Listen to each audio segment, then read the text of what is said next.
দেখো, গুড্ডির একটা নতুন জীবন শুরু হোক, আমরা সবাই সেটা চাই।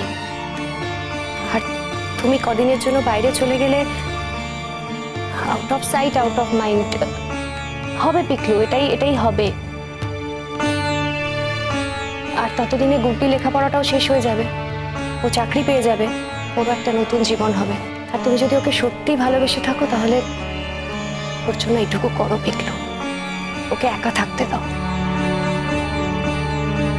তোমার জীবনটা ওর জীবনের সঙ্গে জড়িয়ে ওর জীবনের ভারটা আর বাড়িও না।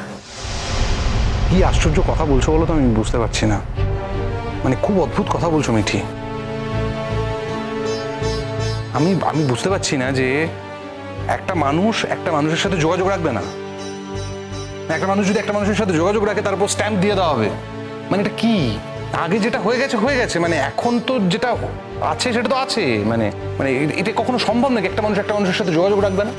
আর এটা তুমি পিকলুকে একা বলছো, মানে গুড্ডি কি চায় তুমি জানো? মানে গুড্ডি তো চাইতে পারে পিকলুর সাথে যোগাযোগ রাখতে, হয়তো মুখে বলছে না। গুড্ডির তো এক্সপেকটেশন আছে, মানে গুড্ডি যে এই পরীক্ষা দিচ্ছে ইত্যাদি ইত্যাদি করছে, সেই সেম পরীক্ষা পিকলু দিয়েছে। গুড্ডি তো এক্সপেক্ট করছে যে এই সময় পিকলুর সাপোর্টটা। পিকলুর জীবনে একটা ঘটনা ঘটে গেছে, তাই পিকলু সরাসরি হয়তো সাপোর্টটা করতে পারছে না, কিন্তু এখন তো সাপোর্টটা পিকলুরই করার কথা। এবং গুড্ডি হয়তো মনে মনে সেটা এক্সপেক্ট করছে যে এই টাফ পরীক্ষাটা দেওয়ার সময় পিকলুর সাপোর্টটা ওর দরকার, এবং সেই সাপোর্টটা পিকলু দেবে। এটার মধ্যে অদ্ভুত কি আছে বুঝতে পারছি না, মানে কেন দেবে না? কেন পিকলু ওকে হেল্প করবে? ও চাইবে আর পিকলুকে হেল্প করবে কেন? ওয়াই? এটা সম্ভব নয়। আমার ছেলে কারুর হাতের পুতুল নয়। আমি বুঝতে পারলাম না এর মধ্যে পুতুলের কি হলো। হলো তুমি আর এত কথা বলো না তো। কোথায় আমরা সবকিছু একটু শান্ত করার চেষ্টা করছি, তুমি সমানে সেটার মধ্যে বাগড়া দিচ্ছ। কেন করছো এরকম? আচ্ছা, শিরিন কি করে মেনে নেবে যে গুড্ডির সঙ্গে ওর সম্পর্ক আছে? হ্যাঁ, বিয়ে না হলে তাও একটা কথা ছিল, কিন্তু যখন ও জানে যে একদিন ওদের মধ্যে বৈবাহিক সম্পর্ক ছিল, তারপরে তো সর্বক্ষণ ওর মনে একটা সন্দেহ থেকে যাবেই। আর তাছাড়া পিকলু তো সত্যি একটা ভুল করেছে, পিকলু একটা অন্যায় সত্যিই করেছে। মাম্মাম, সেইভাবে দেখতে গেলে তো এই বাড়িতে আরো অনেকের প্রতি অনেক অন্যায় হয়েছে। যাই হোক, আমার আর এসব ব্যাপারে কথা বলতে আর ভালো লাগছে না, তোমাদের বোঝাতেও ইচ্ছা করছে না। দেখো, আমি তোমাদেরকে একটা কথা বলতে পারি যে আমি আজ পর্যন্ত জেনে বুঝে ইচ্ছা করে কোনো ভুল করিনি মাম্মাম। কিন্তু তোমরা যদি সবাই মিলে আমাকে এখন এইভাবে জোর করতে থাকো, এরকম ভাবে কথা শোনাতে থাকো, আমি কিন্তু আবার ভুল করতে বাধ্য হব। পিকলু, তুমি আমাকে কথা দাও, তুমি তোমার সংসারটাকে ভেঙে দেবে না। যেটুকুনি, আমি তো সংসার ভাঙতে চাইছি না, আমি চাই না, সত্যি বলছি মামা। শিরিন যদি সংসারটা জুড়ে রাখতে চায়, ও যদি সংসার করতে চায়, আমি তো আপত্তি করছি না। আমি শুধু বলছি যে আমি কোনো রকম শর্তে রাজি নই। আমি বারবার প্রথম থেকে একটাই কথা বলে আসছি সবাইকে, আমি কোনো রকম কোনো শর্তে যেতে রাজি নই। মানে আমি কার সাথে কথা বলবো, কার সাথে কথা বলবো না, এটা তো আমার পছন্দের বিষয়। মানে এটা তো হতে পারে না যে কেউ ঠিক করে দেবে আমি কার সাথে কথা বলবো, কার সাথে কথা বলবো না। এবার গুড্ডির সাথে আমি কথা বললে যদি শিরিন বলে যে ও আমার সঙ্গে সংসার করবে না, লেট হার গো, আমার কিছু করার নেই। পিকলু, তুমি আবার ভেবে দেখো, গুড্ডির সঙ্গে কথা বলা আর অন্য কারোর সঙ্গে কথা বলা দুটো কিন্তু এক নয়। জেঠুমনি দেখো, আমি এমন কোনো কাজ করব না যাতে গুড্ডির জীবনটা নষ্ট হয়ে যায়। আমি এমন কোনো কিছু করব না যাতে গুড্ডির জীবনে আবার নতুন করে কোনো জটিলতার সৃষ্টি হয়। আমি এরকম কিচ্ছু করবো না, কিন্তু তার মানে তো এটা নয় যে আমি গুড্ডির সাথে কথা বলতে পারবো না।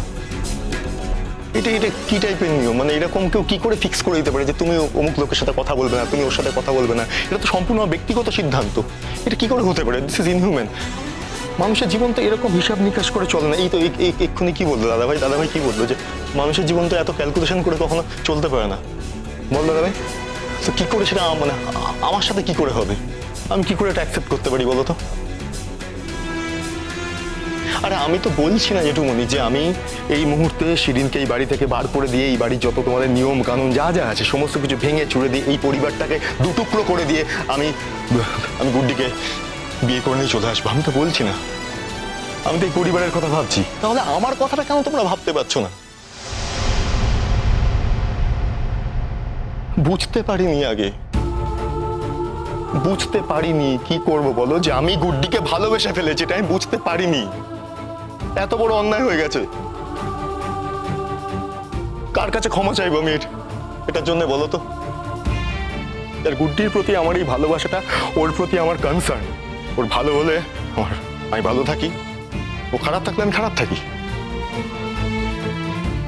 তোমরা কেউ জানো না, এখানে উপস্থিত কারো পক্ষে জানা সম্ভব নয় যে বিপদটা মাথায় করে ও পাহাড়ে চলে যেতে চেয়েছিল, সেটা যদি ও যেত তাহলে আজকে তোমরা অন্য খবর দেখতে। আজকে আমাকে যে খবর দেখছো সেটা একটা অন্য খবর দেখতে। আর সত্যি যদি এটাও করতো তাহলে এই বাড়িতে এখন উপস্থিত সবার কি এসে যেত আমি জানি না, কিন্তু এখন আমার মনে হয় কিছু লোক আছে যাদের এসে যায়। তোমার এসে যায়, সব থেকে বেশি আমার এসে যায়। একটা কথা কি জানো তো জেঠুমনি, প্রত্যেকটা মানুষের জীবনে একটা ছন্দ থাকে, সবার সবার। আমার জীবনে ছন্দটা গুড্ডি।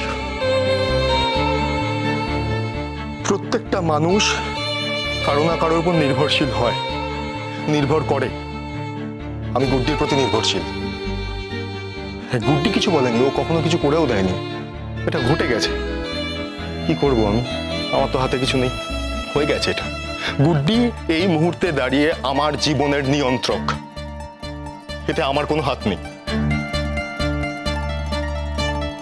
তাই আমাকে যদি সবাই মিলে বলে, কিংবা সবাই মিলে তোমরা ফোর্স করো গুড্ডির সঙ্গে কোনো যোগাযোগ রেখো না, কথা বলো না, এই করো না, সেই করো না, এটা আমার পক্ষে মেনে নেওয়া অসম্ভব। আমি এটা পারবো না, ক্ষমা করো জেঠুমনি, আমি পারবো না।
আবার কেন ফোন করেছো তুমি আমাকে?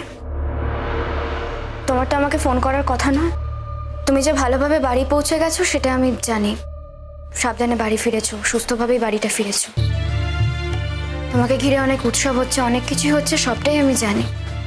এই ঘটনার পর তুমি পাবলিক ফিগার হয়ে গেছো, এত বড় একটা সাকসেস শহরে, তাই তোমাকে নিয়ে সেলিব্রেশন হচ্ছে। সবাই যেভাবে জেনেছে আমিও ঠিক সেভাবেই জেনেছি। আলাদা করে তোমার ফোন করে বলার তো কোনো দরকার নেই। ফোন কেন করেছো বলো?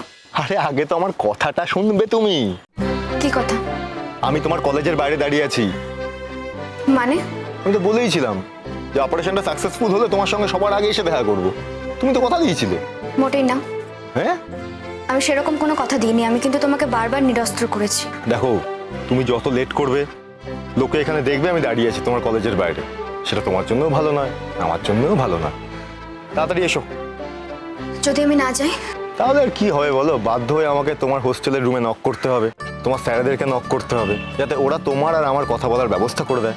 ঠিক হবে সেটা? তুমি কি চাও আমি সত্যিই বুঝতে পারছি না। আমি এখানে বাইরে দাঁড়িয়ে আছি, জলদি এসো, তারপরে বলছি কি চাই।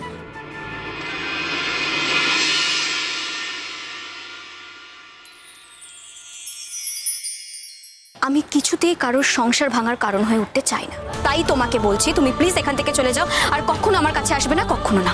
তুমি নিশ্চয়ই এটা মন থেকে বলছো না? না না না না, এটা তুমি মন থেকে বলছো না। হ্যাঁ, আমি যা বলছি মন থেকেই বলছি। তুমি প্লিজ এখান থেকে চলে যাও সারা জীবনের মতো। गुड्डी